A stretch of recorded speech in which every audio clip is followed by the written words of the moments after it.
Jesus falou isso pelo ministério de Mateus, no capítulo do número 15. Bem rápido, versículo do número 8.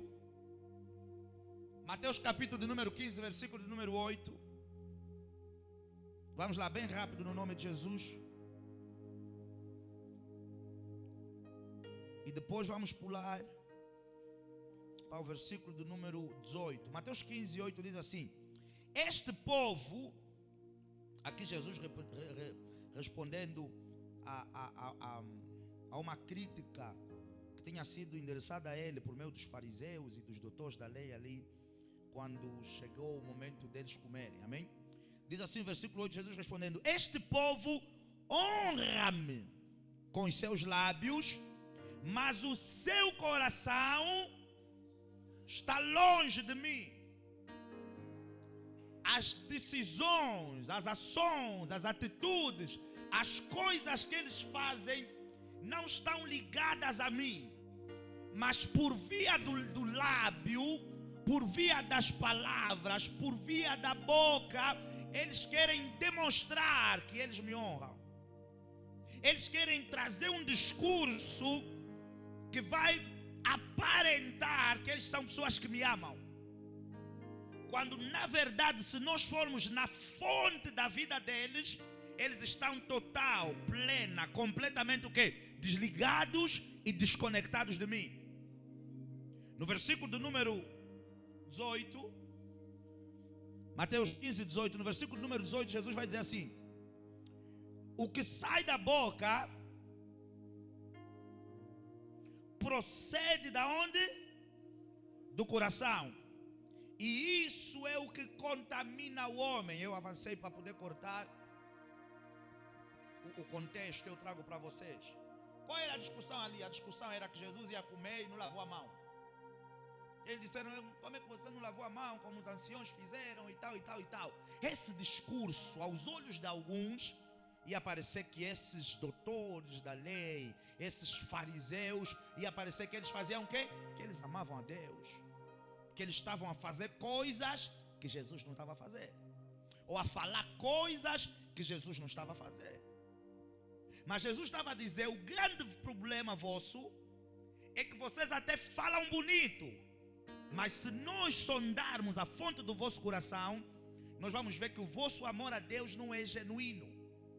Por quê? No versículo 18 Jesus vai falar exatamente qualquer coisa como: o que nós comemos, ou seja, o que contamina o homem não é o que o homem ingere. O que contamina o homem, o que torna o homem impuro, o que traz malícias no homem, é o que procede do quê? Do coração dele. Então Jesus vai dizer a esse povo: amem a Deus de todo o vosso coração. Ou seja, comecem a amar a Deus a partir da fonte, nas vossas decisões, nas vossas atitudes, nas vossas ações. Tragam um Deus para perto e demonstrem amor a Deus em função de cada coisa que vocês forem fazer. Esse é o maior mandamento. Que quando eu tomar uma decisão, eu não vá tomar uma decisão que vai magoar Deus, que vai ferir Deus, que vai entristecer Deus. Que quando eu tiver uma atitude, que eu tenha uma atitude que não crie desagrados ao coração de Deus. Então o que é isso? Amar a Deus de todo o coração. Amar a Deus a partir de onde? Amar a Deus desde a fonte da nossa vida. Por quê? Porque do coração vêm os desejos. Do coração vem as vontades. Do coração vem e procede o quê? O querer do homem. Então, desde a fonte daquilo que você vai desejar, desde a fonte daquilo que você vai querer, que você faça de formas a que o coração de Deus se agrade. Faça alinhado com as escrituras, faça alinhado com a mente de Deus. Amarás ao Senhor a partir da fonte da tua vida. Amar a Deus de todo o coração é amar ao Senhor, é relacionar-se com o Senhor a partir da fonte da nossa vida. Desejos, vontades, ações, atitudes, e não só de quê? De lábios. Porque vamos ser sinceros, qualquer um, até os ímpios, numa roda, de amigos e familiares, todos conseguem montar um discurso bonito que vai transparecer ou parecer que amamos a Deus, que adoramos a Deus, que estamos em santidade, que estamos a fazer coisas que agradam a Deus. Amém ou não amém? Só que Jesus encontrou esse problema nos fariseus. Ele disse: vocês me honram de lábios, mas o vosso coração está distante e desalinhado de Deus. Então quer dizer que para Deus interessam mais, anote aí, ações genuínas do que discursos fingidos.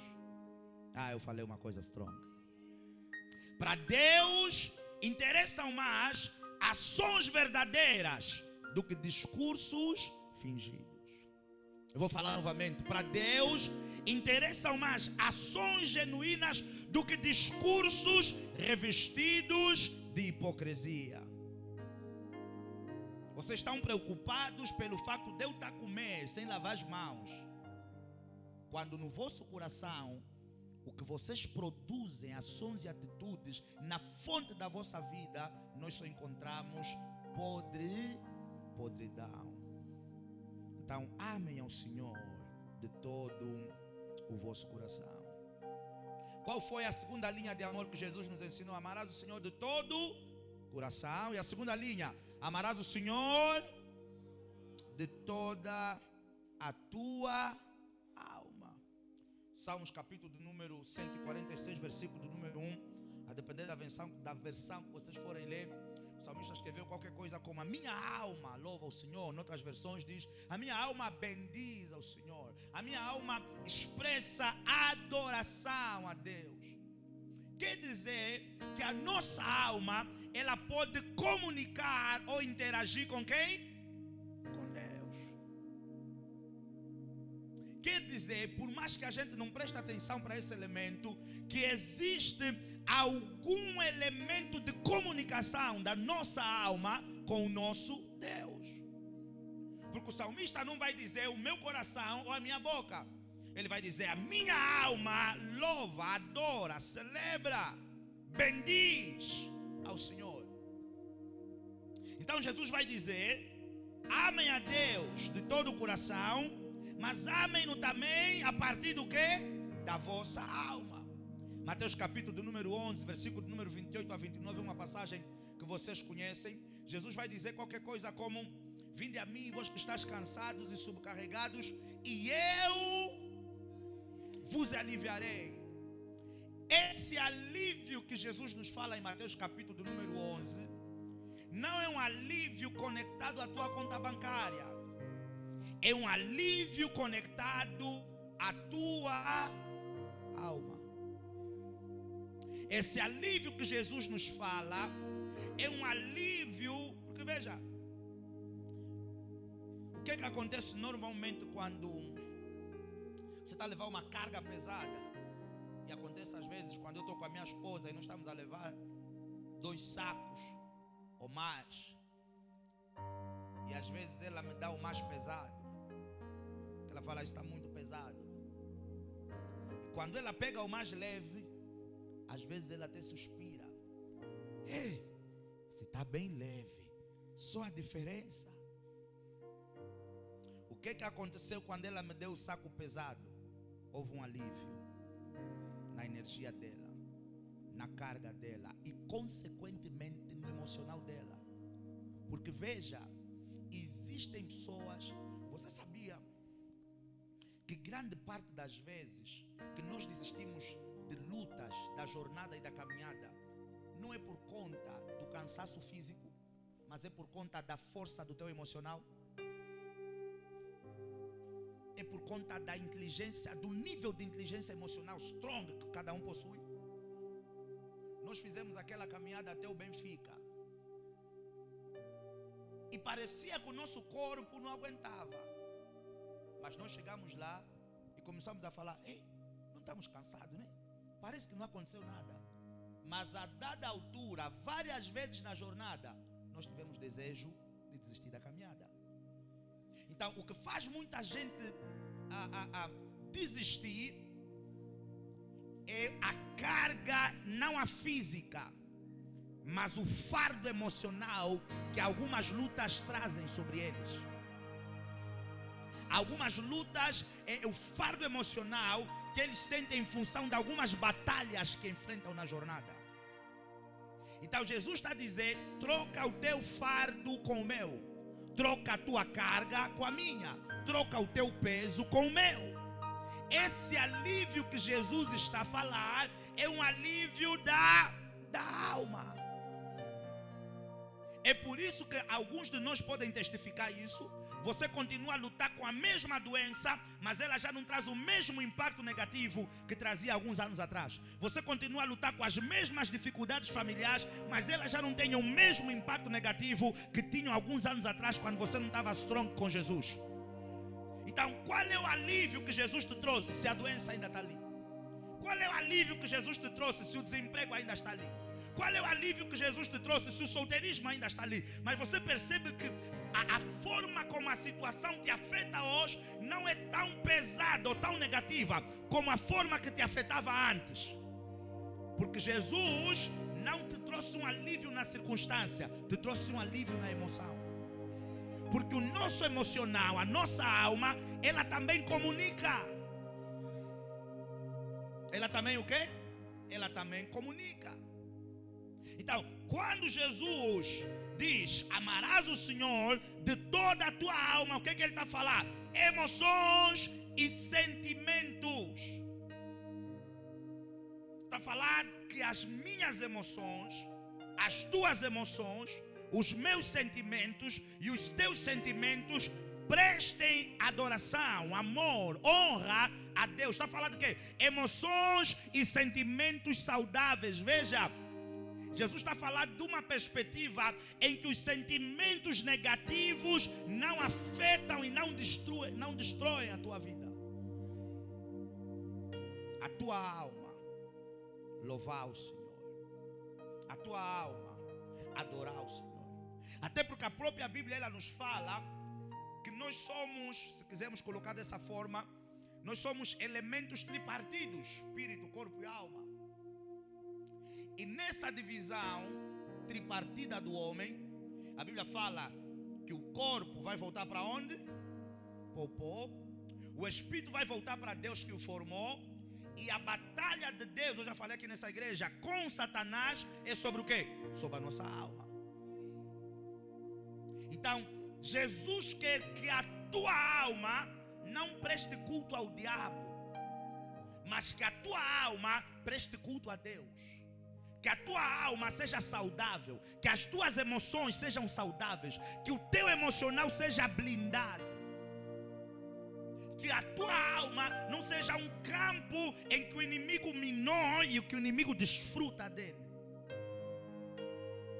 Porque na alma é onde vem o quê? As nossas emoções. O lado emocional do homem está conectado com o quê? Com a alma. Desejos estão conectados com o quê? Com a alma. Quando você fala, isso me cuiou, é uma expressão, ou um grito, ou uma manifestação da tua emoção. Quando você diz eu estou feliz, é uma expressão da tua emoção. Quando você diz eu estou triste, é uma expressão da tua emoção, do teu lado almático. Então Jesus quer que a nossa alma produza emoções que deem glória a Deus, que glorifiquem ao Senhor, que façam que deem glória a Deus e glorifiquem ao Senhor. Jesus quer que os nossos sentimentos também estão ligados e conectados a desejos, porque ele está a dizer: amarás o Senhor de toda a tua alma. Jesus quer que os nossos sentimentos sejam no sentido, passo o pleonasmo, de cumprir com a vontade e o desejo de Deus, que os nossos sentimentos tragam agrado a Deus. Hello? Sentimentos. Por quê? Porque quando nós amamos ao Senhor, nós nos propomos a fazer o que agrada ao Senhor. Então, o que é que eu emano pela linha dos meus sentimentos? Que os meus sentimentos expressem amor ao Senhor. Aqui a palavra amor, ela deve ser entendida também como a palavra reverência e honra. A palavra amor ao Senhor, na verdade os judeus, eles demonstram o amor deles ao Senhor por meio da reverência e da honra. Hello? Por meio da reverência e da honra que eles têm a quem? A Deus.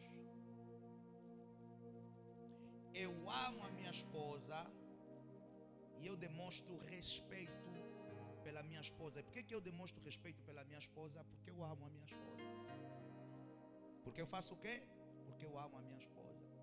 Então, quando no original a Bíblia nos fala de amor ao Senhor, a maior e a melhor forma de demonstrar esse amor ao Senhor é por meio da honra e da reverência que prestamos ao Senhor, no cumprimento de coisas que sabemos que agradarão ao Senhor. Eu posso ouvir um amém dessa igreja? O terceiro ponto que Jesus nos traz é, antes de avançar para o terceiro ponto, eu deixo uma questão ou uma pergunta, você não precisa responder, mas é para você meditar em torno dela, que é: como está o seu nível de honra e reverência ao Senhor? Como está o quê? O seu nível de honra e reverência ao Senhor. Qual é o propósito dessa mensagem? O propósito dessa mensagem é levar-nos a um sentido de reflexão em que questionamos-nos a nós mesmos se nós de facto fazemos o quê? Amamos ao Senhor. Porque nas nossas igrejas é a coisa mais comum de se ouvir dizer. Os nossos louvores, do princípio ao fim, grande parte das vezes: eu te amo, ó Deus, porque todos que te amam brilham como o sol. Tu és o amor da vida, porque o amor me alcançou. Todos nós a declaramos o amor ao Senhor. Hello? Mas você tem que se perguntar isso. Ninguém tem que vir para a tua cara bonita e te apontar o dedo. Você tem que fazer o quê? E se perguntar: como está o nível do meu amor ao Senhor? Porque, amados no Senhor, é possível confessarmos coisas que não vivemos. É possível confessarmos coisas que não fazemos. É possível confessarmos coisas que nós nem estamos ainda nessa dimensão. Porque Jesus está a dizer: de toda a alma e de todo o coração. A fonte da minha vida, o que é que eu produzo por meio do meu coração? Será que o que o meu coração produz denota ou demonstra amor e reverência ao Senhor? Será que os sentimentos que eu emano demonstram reverência, honra ao Senhor? Como está o quê? O nível do meu amor para o Senhor. É possível toda a igreja gritar: eu te amo. Há um louvor agora de amor que todo mundo está cantando, os brasileiros. Como é que é? Esqueci. Um louvor, é um hit bem conhecido. E a igreja grita, e a coisa mais bonita, aparentemente, sabe qual é? É que alguns até choram. O meu amor é infinito. E no meio do louvor, alguém manda uma mensagem: estou aqui fora, já vim te buscar. Mas era a irmã que estava a louvar conosco. Meu amor é sem fim por ti, Senhor. Eu não te troco por nada. O pastor só virou quando voltar. A irmã Margarida já não está. O irmão Albertino já lhe mandaram mensagem: ui, estamos a dar para o Benfica.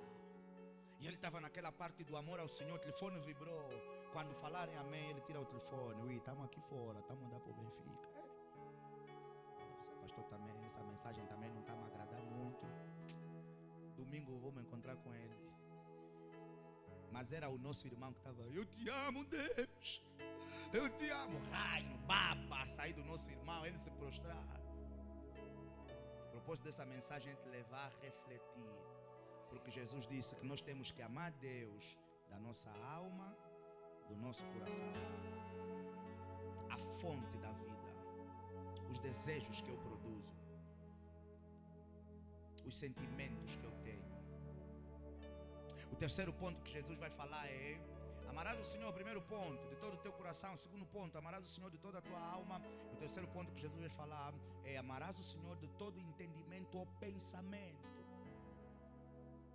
A Bíblia fala no livro de Provérbios, capítulo de número 23, versículo número 7, a depender da sua versão, a Bíblia vai dizer: como pensou o homem, assim ele é. Ou como pensa o homem, ou como imaginou o homem. Em outras versões vai dizer: como imaginou o homem em seu coração, assim ele é. Primeiro, o que é que essa passagem nos quer dizer, ou nos quer trazer? O que é que Salomão nos quer trazer com essa revelação do Provérbios 23? Que o homem, ele é fruto dos seus pensamentos.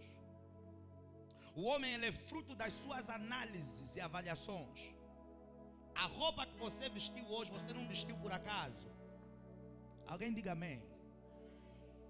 Você provavelmente pensou se vestiria essa roupa ou não. Quem fez isso, levanta a mão. Você provavelmente o quê? Pensou: essa blusa não combina com esse sapato. Não, hoje não vou meter o sapato alto, vou meter aquele tênis. Não, hoje eu não vou meter esse casaco amarelo, vou meter o casaco verde. Você teve que pensar. E a consequência do teu pensamento é esse modelito que está aqui diante de nós. Aqueles que cozinharam, orientaram alguém para cozinhar. O que você comeu hoje em casa não foi por acaso. Não caiu a ervilha com frango. Não. Pensar, vamos misturar a ervilha com frango.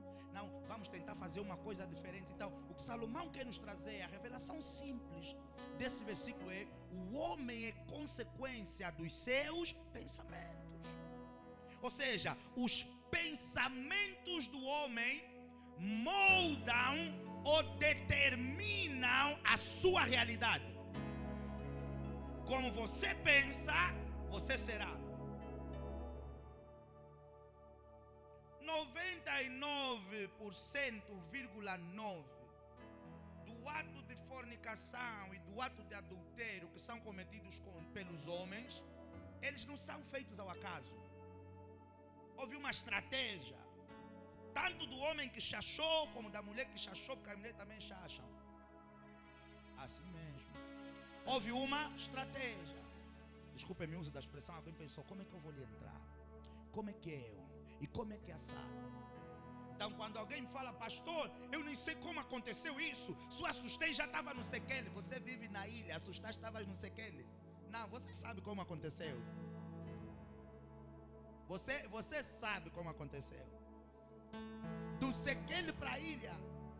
Você não sabe como aconteceu isso? Não, você sabe. Nem é uma rota que você costuma fazer. Você está dizendo que não sabe. Não, você sabe como aconteceu. Não, você sabe. Muitas paragens, muito sol, muito trânsito, várias oportunidades para desistir.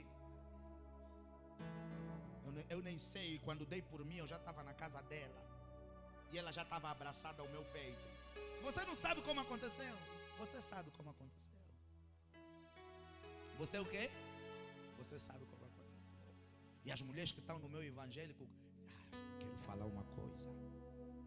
Obrigado. As mulheres que estão no meu evangélico, que são teimosas e se põem com jugo desigual, porque eu vou lhe mudar, porque eu vou lhe transformar. E ele que já sabe que você está amarrado, Satanás, ele faz o que faz, depois fala: o diabo me usou. Amor, temos que orar, está amarrado, Satanás está nos atacar. E você tem que mostrar que é boa cristã. Você tem que engolir o ódio e começar a repreender um Satanás que não tem nada a ver com aquilo que aquele teu homem fez. Foi consequência do que ele pensou.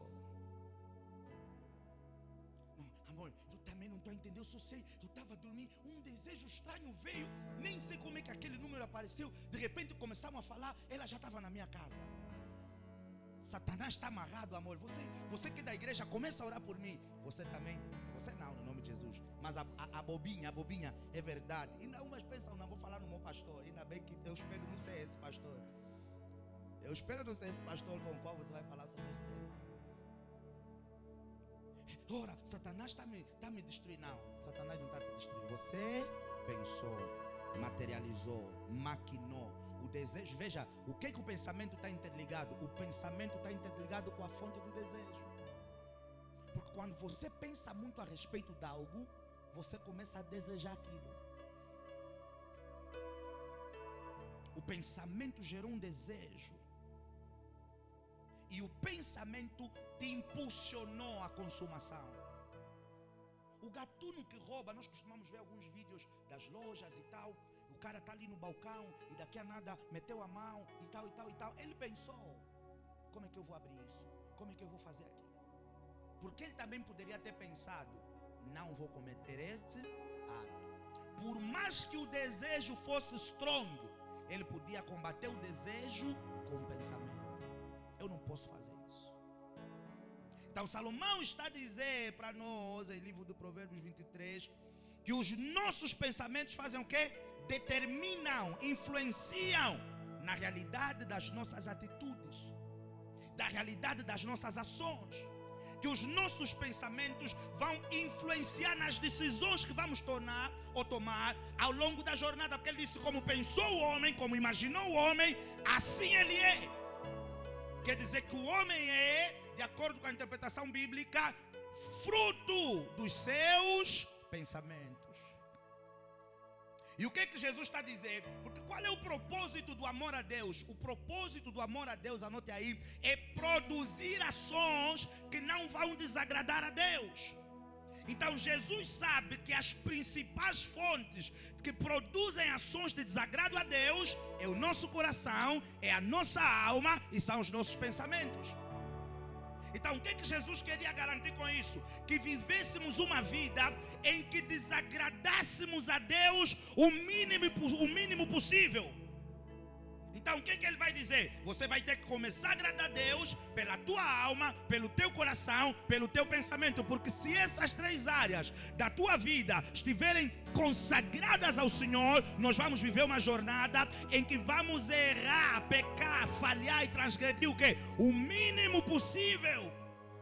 Porque o amor a Deus pressupõe honra a Deus, reverência a Deus, respeito a Deus, obediência pelos mandamentos e preceitos de Deus.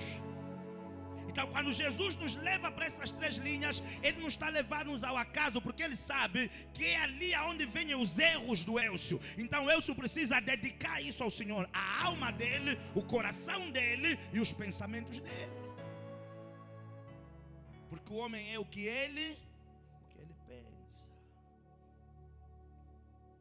O que é o amar a Deus com os nossos pensamentos? Amar a Deus, quando Jesus fala sobre isso, amar a Deus por meio do teu entendimento ou pensamento, na verdade é o quê? É um chamado de Jesus para tomarmos decisões e escolhas que agradarão a Deus. É um chamado de Jesus para tomarmos decisões e escolhas que vão fazer o quê? Que vão agradar a Deus. No meu evangélico, infelizmente, nós vemos que, e eu falo sempre sobre isso, as pessoas compartimentarizam as áreas que querem deixar Deus fazer parte. E muitas das vezes, quando ela está apaixonada demais,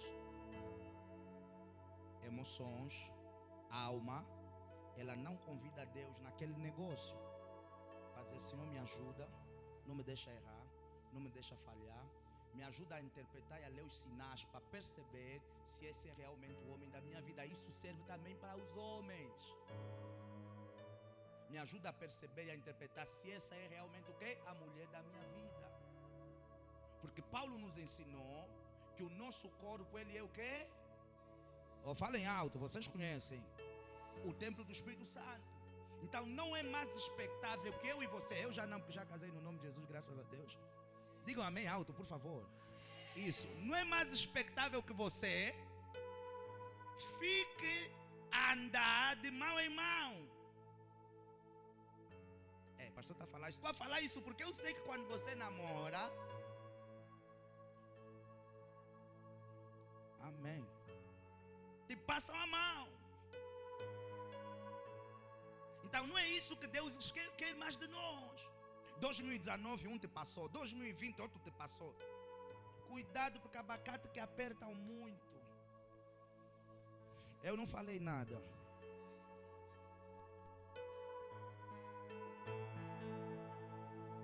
Eu não falei o quê? Eu não falei nada. Então, nós não queremos convidar Deus nessa decisão. Porque grande parte das vezes eu já recebi pessoas nessa igreja e eu estou a ver que, principalmente mulheres, ela está a me contar sobre o moço e ela já está a me contar com medo, porque ela sabe que se eu pudesse reprovar o moço, eu reprovaria. Ela já sabe que Deus vai reprovar o moço. Ela agora está a se perguntar como é que eu conto isso de formas a ludibriar o pastor. E sabe o que é que eu digo no final? Amém. Que Deus abençoe. Já aconteceu com algumas que voltaram. E eu perguntei um caso. Então, não sei o que. Não, pai, já não estamos. Pai. O que eu passei, eu no coração, eu não posso rir à frente da pessoa, porque você tem que mostrar ser um bom pastor. Mas eu no coração, bem feita, é teimosa. Você evitaria isso com uma vida de oração no altar do Senhor. Senhor, eu estou a alguém. Mas Deus, eu sou tua filha não quer mais errar. Não quero ficar no pula. Me ajuda a interpretar os sinais. Me ajuda a ler. Me ajuda a tomar as decisões corretas. Mas qual é o medo que nós, seres humanos cristãos, temos de fazer essa oração? Vocês querem a resposta dessa pergunta? Sabe onde é que está o medo? Quando nós temos o medo é porque nós já sabemos que Deus não quer aquela pessoa. Mas os nossos desejos querem alguma coisa com aquela pessoa. Porque se é algo que você não tem receio da reprovação de Deus, você não vai ter medo de colocar aquilo no altar do Senhor. Mesmo quando é negócios, finanças, contratos, normalmente quando nós temos medo de orar a Deus sobre aquilo, é quando nós já sabemos que há algo que não está 100% bem alinhado e que há uma grande probabilidade de Deus nos dizer o quê? Não. Então nós tentamos gerir com as nossas próprias forças. Quando Jesus está a dizer, ame a Deus de todo o teu coração, de toda a tua alma e de todo o teu pensamento. Eu não tenho muito tempo, mas vou falar de duas coisas. De como demonstrar amor ao Senhor. Primeiro ponto, como demonstrar amor ao Senhor. 1 de João capítulo de número 4. 1 de João capítulo de número 4. Versículo de número 20. A resposta é como demonstrar amor ao Senhor, amando o seu próximo. 1 de João 4:20 diz assim: se alguém diz eu amo a Deus e aborrece, a depender da versão que você tiver a usar, e aborrece, entristece ou maltrata o seu irmão ou o seu próximo. Se alguém diz eu amo a Deus e aborrece ao seu irmão, este é mentiroso. Pois quem não ama a seu irmão a qual viu, como é que você entristece, magoa, maltrata alguém que você vê? Quem não ama o seu irmão ao qual viu, como pode o quê? Amar a Deus a quem não viu. Como é que nós vamos dizer que amamos a Deus que nós não o vemos e ferimos, magoamos, aborrecemos as pessoas que estão à nossa volta, que nós temos a capacidade de quê? De ver. Então, uma das formas de demonstrarmos amor a Deus, é por meio de quê? Do amor ao nosso próximo. Segundo e último ponto, por conta do tempo, como demonstrar amor a Deus? Anote aí: dando para o avanço do reino e para os necessitados. Uma das formas de demonstrarmos que amamos a Deus é dando. Por quê, pastor? Porque esse é o padrão de amor divino. João capítulo de número 3, versículo número 16. Deus queria demonstrar o amor dele pela humanidade, e o que é que ele fez? Deus deu. Então, uma das linguagens de demonstração de amor, e eu quero que vocês percebam o conceito original do amor na interpretação bíblica, é honra ou reverência. Então, uma das formas de demonstrarmos honra, respeito a Deus, é dar o avanço do seu reino e para os necessitados. Aqui a palavra necessitados, eu quero que, independentemente da interpretação bíblica fazer, que você perceba que o necessitado nem sempre é o pobre miserável. Porque no livro de Mateus capítulo número 22, Jesus disse: amarás ao teu próximo como quem? Como a ti mesmo. E ali o amor que Jesus está a falar em Mateus 22 é um amor que? Doador. É um amor no sentido de darmos alguma coisa. Quando estou a falar de dar no Mateus 22, não é de dar dinheiro. É de darmos um tratamento ao nosso próximo na proporção do tratamento que gostaríamos de quê? De receber. Então, o que Jesus está a falar, próximo, o teu próximo pode ser a pessoa que está a sair de Viana no autocarro contigo e precisa de uma garrafa d'água. E o que é que você vai pensar? Se eu tivesse sede e não tivesse dinheiro, eu gostaria que alguém comprasse uma garrafa d'água e me oferecesse. Então o teu próximo não significa teu pai, teu irmão, teu primo ou teu vizinho que você conhece. O teu próximo não significa necessariamente alguém que você conheça. O teu próximo é o ser humano mais próximo de ti, numa condição na qual você não gostaria de se ver e você tem a capacidade de lhe tirar daquela condição. Esse é o teu próximo. Esse é o teu próximo. Se você estivesse num restaurante ou a passar por um restaurante, você tivesse fome e você não tivesse capacidade de pagar um prato de comida, o que é que você gostaria que alguém fizesse? Pagasse um prato de comida. Então o teu próximo, que é um desconhecido, se passar diante de ti e precisar de um prato de comida e você tiver capacidade de o fazer, você faz o quê? Você paga um prato de comida. Então nós estamos a ver que o amor que Jesus nos fala em Mateus 22 sobre o nosso próximo é um amor o quê? Doador. No sentido de darmos cuidado, de darmos atenção, de prestarmos algo a alguém na proporção que gostaríamos que nos prestassem. Então uma das formas de demonstrarmos amor a Deus é darmos para o avanço do reino e para os necessitados. Da mesma forma que o necessitado não é só o miserável, porque a palavra necessitado vem da palavra quê? Necessidade. Então o obreiro Osvaldo, ele pode ter uma necessidade. Suponhamos que nesse momento ele tem necessidade. Eu tenho uma necessidade, mas não vou falar minha necessidade aqui. Mas vamos supor que o obreiro Osvaldo tem a necessidade de táxi para voltar para casa. Então ele está o quê? Necessitado de 500 kwanzas para voltar para casa. Mas isso não faz dele pobre ou miserável, mas coloca-o num estado de quê? De necessidade. E quando você sabe que ele tem essa necessidade e você tem a capacidade de suprir essa necessidade, você está a demonstrar o teu amor a Deus, porque nós amamos a Deus amando as pessoas que Deus ama, porque Deus amou o mundo de tal maneira que deu o seu Filho unigênito para morrer por ele. Porque a linguagem de amor de Deus é o quê? É o amor. O padrão, aliás, o padrão do amor de Deus é o quê? É dar. Vocês já ouviram falar, agora está muito em alta e em voga as pessoas dizerem: a minha linguagem de amor, a linguagem de amor do meu parceiro. Quem já ouviu essa expressão? Ok, vocês sabem o que é que as pessoas querem dizer quando dizem isso, né? Ok, então agora, no nosso tempo não existia nada disso, era simples e simplificado. Agora querem trazer ciência para explicar coisas que era só viver. Olha, a linguagem de amor do meu marido é carinho. A linguagem de amor do meu marido é o toque. Não, a linguagem de amor da minha esposa são rosas. A linguagem de amor da minha esposa é pix. Autêntica interesseira. Só a linguagem de amor dela. A linguagem de amor da minha esposa é atenção. Como estás? Como dormiste? Ela ama quando eu faço isso. É o que dizem, né? A linguagem de amor.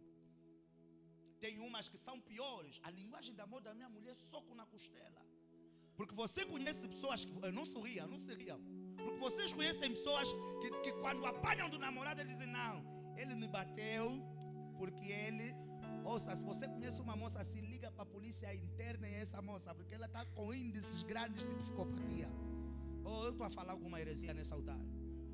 Vocês nunca ouviram histórias? Não, ele me bateu, deixa só, ele me ama. Ele me bateu porque ele me ama. Bem doente essa tua prima. Bem doente. Mas é o quê? É a linguagem de amor dela. E às vezes o marido também já descobriu, não, minha mulher, ela não fica bem. Se passa 2 meses sem eu lhe dar assim um carinho especial. Então de 2 em 2 meses eu tenho que baixar o pau. Porque é a linguagem de amor.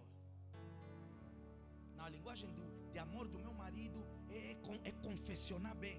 Ele ama quando chega e encontra uma comida nova, estranha. Ele é frango, mas a forma como fizemos o frango é a linguagem de amor do meu marido. A linguagem de amor de Deus é o quê? É dar. A linguagem de amor de Deus é dar. Anota aí bem rápido. Mateus capítulo do número 19. Mateus capítulo do número 19. Jesus Cristo. Versículo número 16.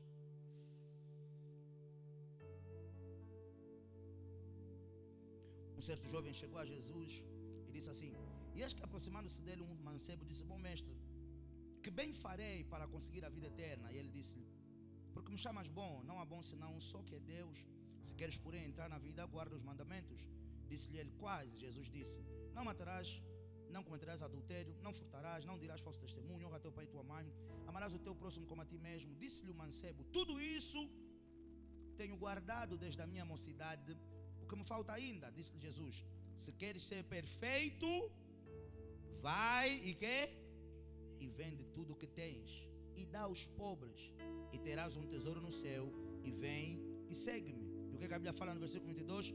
E o mancebo, ouvindo essas palavras, retirou-se o quê? Triste, porque possuía muitas propriedades. Disse então Jesus aos seus discípulos: em verdade vos digo, é difícil entrar um rico no reino dos céus. E outra vez vos digo que é mais fácil passar um camelo pelo fundo de uma agulha do que entrar um rico no reino dos céus. O que é que esse homem tentou mostrar a Jesus? Na perspectiva de Marcos, Marcos vai falar diferente de Mateus. Marcos vai dizer que inclusive Jesus o amou quando ele disse que ele fazia todas essas coisas. Mas Jesus percebeu que faltava uma linguagem de demonstração de amor a Deus. Faltava o quê? Uma linguagem de demonstração de amor a Deus. Porque quando eu digo, diaconisa Sofia, que eu não adultero, é para meu benefício. Quando você diz que você não fornica, é para o teu benefício. Quando você diz que você honra o teu pai e a tua mãe, que era o que ele falou a Jesus, era para o benefício de quem? Dele. Porque a Bíblia fala que esse é o primeiro mandamento com promessa. Se você quer que se alongue os teus anos de vida, honra o teu pai e a tua mãe. Então, quando ele honra o pai dele e a mãe dele, é para o benefício dele. Tudo que ele falou a Jesus que fazia, não agregava nada aos outros, agregava tudo a ele somente. Jesus disse: está a faltar uma coisa: agregar aos outros. Vende tudo o que tens e dá aos pobres. E a Bíblia vai dizer que ele ficou o quê? Triste. E não mais voltou. Porque uma das formas de você demonstrar amor a Deus é cuidar das pessoas que Deus ama. Eu não adultero, eu não fornico, eu não roubo, eu não mato. Eu não mato. Não matar, você está a beneficiar quem? A ti mesmo. Você que não vai preso, você que não vai assado, você que não vai cozido. Tudo que ele disse a Jesus que fazia era só para gerar benefícios próprios. Faltava ele se colocar numa posição de viver uma vida que as coisas que ele fizessem beneficiava também a quem? Aos outros. A linguagem de amor de Deus é dar. Você ama a Deus? Então vende o que você tem, não para comprar um Bentley para ti, não para comprar um Lamborghini para ti, mas para ajudar as pessoas que não têm o que comer, o que vestir e onde dormir. E aquele homem ficou triste e desapareceu. Porque a linguagem de amor de Deus é dar. Anota aí bem rápido. Mateus 25, 31. Eu amo Jesus. Jesus tinha um sentido.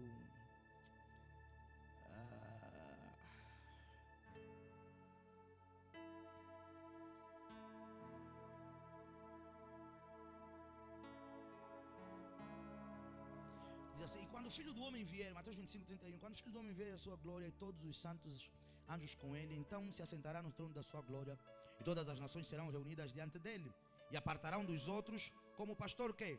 Aparta dos bodes as suas ovelhas. E porá as ovelhas à sua direita, mas os bodes à esquerda. Então dirá o rei aos que estiveram à sua direita: vinde, benditos do meu pai, possuí por herança o reino que vos está preparado desde a fundação do mundo. Porque tive fome, o quê? Tive fome e deste-me de beber, de comer. Tive sede e deste-me de beber. Era estrangeiro e hospedaste-me. Estava nu e vestiste-me. Adoeci e visitaste-me. Estive na prisão e foste ver-me. Então os justos lhe responderão dizendo: Senhor, quando te vimos com fome e te demos de comer, ou com sede e te demos de beber? E quando te vimos estrangeiro e te hospedamos, ou nu e te vestimos? Veja que aqui Jesus chamou de justos e benditos do Senhor. Não é que não devamos fazer isso, mas não aqueles que disseram que não fornicaram ou que não adulteraram, mas aqueles que tinham vestido os nus, alimentado os famintos e saciado a sede dos que estavam com sede. Esses demonstraram agrado, ou um nível de agrado ao Senhor. Vou falar melhor. O pastor não está a dizer é só dar de comer a quem tem fome, dar de beber a quem tem sede, vestir quem está nu, podemos roubar, matar, se prostituir e vamos agradar Jesus. Não é isso que eu estou a dizer.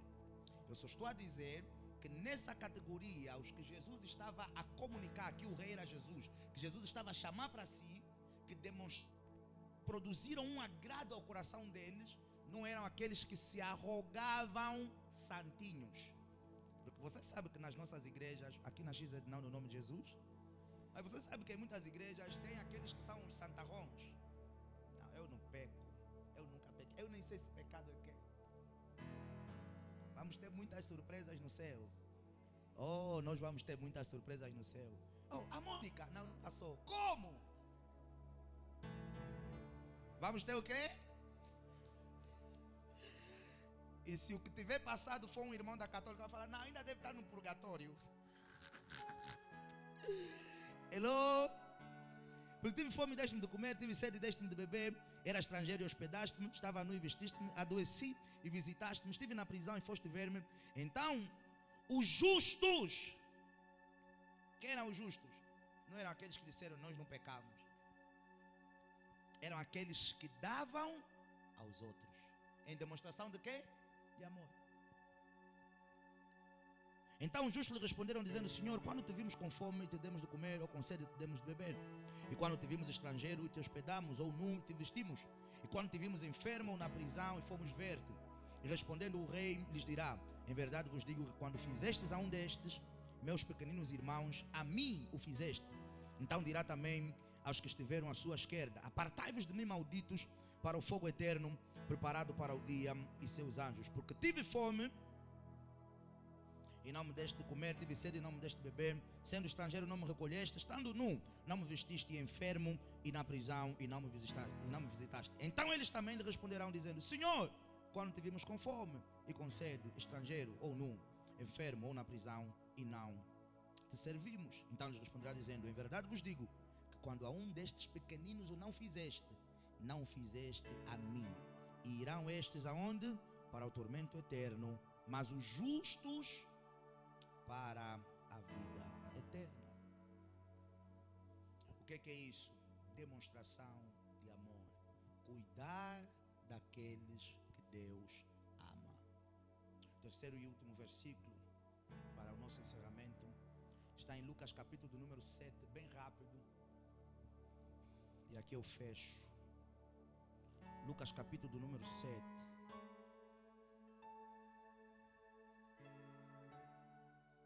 Versículo do número 2 diz assim: e o servo de um certo centurião, a quem muito estimava, estava doente e moribundo.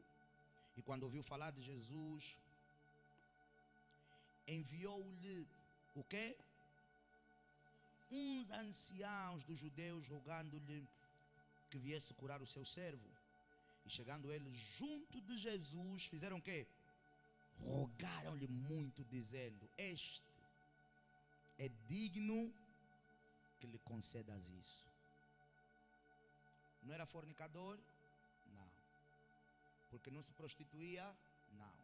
Até porque esse homem que os anciãos estavam a dizer a Jesus que era digno, que Jesus lhe concedesse a cura do seu servo, quando Jesus tenta ir para a casa dele, ele próprio vai dizer para Jesus: eu não mereço tamanha honra. Os anciãos estavam a dizer: ele é digno. E Jesus quis ir para a casa dele. Se Jesus quis ir para a casa dele, é porque Jesus também entendia que ele era digno.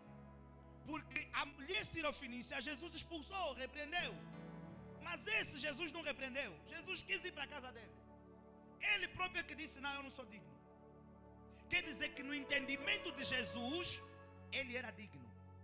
Mesmo ele achando que não era digno. Ele disse: não, eu não sou digno de tamanha honra.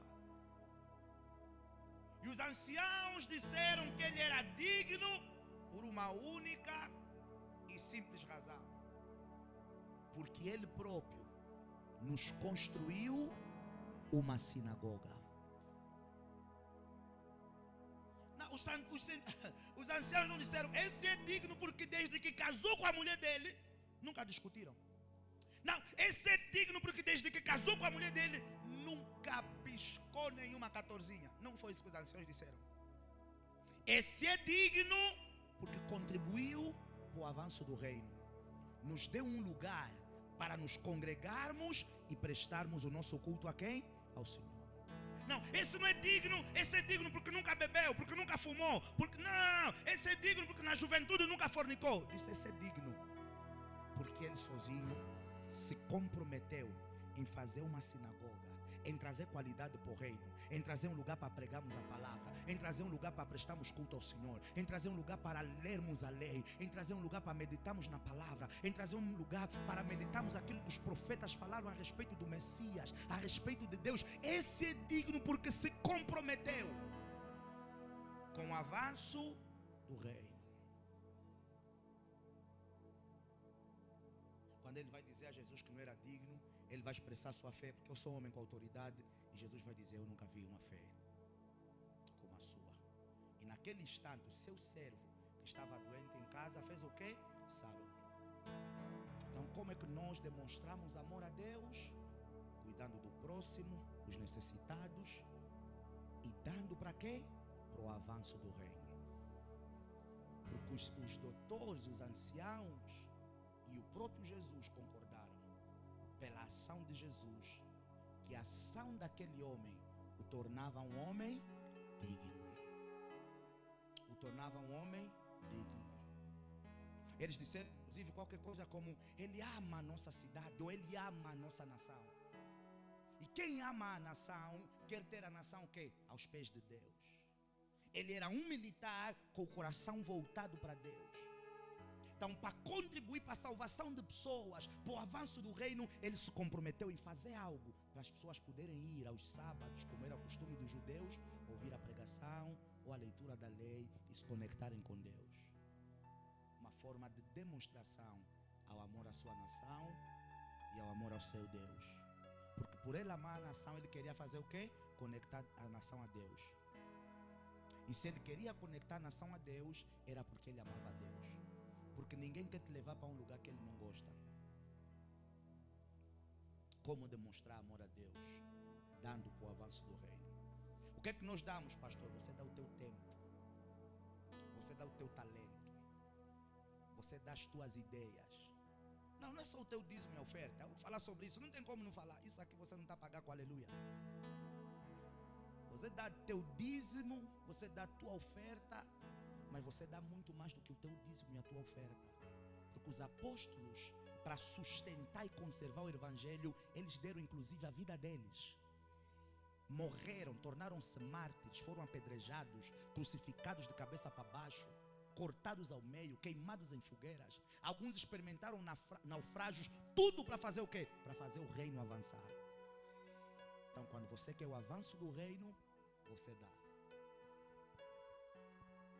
Eu quero terminar com o mesmo propósito dessa mensagem. Que você saia desse lugar se perguntando: como está o meu nível de amor a Deus? Será que eu estou no grupo daqueles que só abrem a boca para louvar e cantar, e às vezes na oração até dizer: Deus, eu te amo, mas as fontes da minha vida não produzem frutos que espelham de facto o meu amor por Deus? E se você for sincero consigo mesmo, e se você se vir nessa condição, então você vai orar ao teu Deus, dizendo: Pai, por meio do teu Santo Espírito, ajuda-me a viver uma vida em que eu te amo em espírito e em verdade, no nome de Jesus. Celebra o nome do Senhor Jesus pela sua palavra. Vamos celebrar bem forte ao Rei da Glória mais uma vez. Vamos lá, celebra o Senhor. Isso. Coloque-se em pé no nome de Jesus. Por um minuto essa vai ser a tua oração. Você vai agradecer a Deus pela palavra. Agradeça a Deus pela mensagem. Diga: Senhor, obrigado porque trouxeste-nos nessa noite para uma reflexão e uma chamada de atenção sobre a posição do nosso amor a Ti. Não, nós não queremos estar como aqueles fariseus que criticavam Jesus porque comeu sem lavar as mãos, quando Jesus estava a dizer: o coração dele está totalmente desligado e desconectado. Senhor, Tu deste-nos uma orientação, Tu deste-nos uma instrução, Tu trouxeste-nos um ensino. Quando perguntaram qual é o maior mandamento, Tu disseste que o maior mandamento é amar ao Senhor. Mas esse amor ao Senhor estava tripartido. Ele devia ser com o nosso coração, Ele devia ser com a nossa alma e Ele devia ser com os nossos pensamentos. Pai, ajuda-me a produzir pensamentos que espelhem reverência, honra a Ti. Ajuda-me a produzir emoções que espelhem amor, respeito, reverência a Ti. Senhor, que a fonte da minha vida, que é o meu coração, aonde vêm os meus desejos, a fonte da minha vida, que é o meu coração, aonde vêm as minhas vontades, que eu comece a Te amar, que eu aprenda a Te amar a partir da fonte da minha vida, produzindo desejos e vontades que espelhem honra e reverência a Ti, Senhor. Que eu saia da dimensão de Te amar somente de lábios, e que eu viva uma vida em que eu Te amo como Jesus orientou, com todo o meu coração, com toda a minha alma e com todo o meu entendimento. Que eu Te ame na perfeição da instrução de Cristo. Senhor, a verdade é que nós somos falhos e nós não sabemos. Por isso Te pedimos que pela luz e revelação do Teu Espírito sejamos ensinados, instruídos, repreendidos, chamados cada vez mais ao aperfeiçoamento da dimensão do amor que demonstramos ao nosso Deus. Essa é a nossa oração nessa noite. Esse é o nosso clamor nessa noite. Ajuda-nos, Senhor, quando as nossas emoções não estiverem alinhadas. Ajuda-nos quando as nossas vontades, desejos e pensamentos não estiverem alinhados. Ajuda-nos, Senhor. Ajuda-nos, Senhor. Ajuda-nos a amar ao nosso próximo como a nós mesmos e amar-Te a Ti acima de todas as coisas. Em nome de Jesus Cristo, a igreja dá um amém bem forte e celebra o